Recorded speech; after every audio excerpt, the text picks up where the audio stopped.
સુરતના સરથાણા વિસ્તારની એક ઘટના પ્રકાશમાં આવી હતી, જેમાં એક કાર ચાલકે 3 લોકોને અડફેટમાં લીધા હોવાની વાત સામે આવી હતી.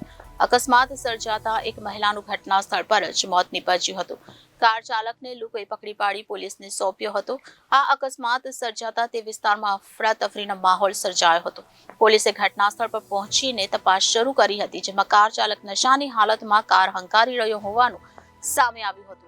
બેફામ રીતે કાર ચલાવી 5 લોકોને ઉડાવ્યા હતા. અકસ્માત સર્જનાર જીતેન્દ્ર માવલિયાની પોલીસે ધરપકડ કરી છે. નશામાં બ્રેકની જગ્યાએ એક્સિલેટર દબાઈ ગયા હોવાની આરોપીએ કબૂલાત કરી હતી. સરથાણામાં બેફામ કાર ચાલકે એક વૃદ્ધા સહિત એક પછી એક 3 વ્યક્તિઓને અડફેટમાં લીધા હતા, જેમાં વૃદ્ધાનું ઘટના સ્થળ પર જ મોત નીપજ્યું હતું, જ્યારે એક રાહદારી બાળક અને બાઇક ચાલક ઈજાગ્રસ્ત થયા હતા. સુરતના સરથાણા વિસ્તારમાં અકસ્માતની ઘટના સામે આવી હતી, જેમાં એક કાર ચાલકે રસ્તેથી પસાર થતા બાળક અને મહિલાને અડફેટમાં લીધા હતા.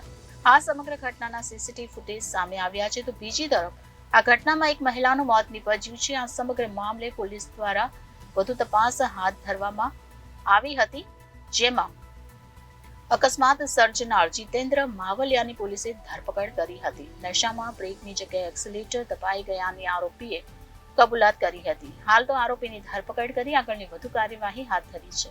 Reporter Arvind Rathod, Janadesh news, Surat.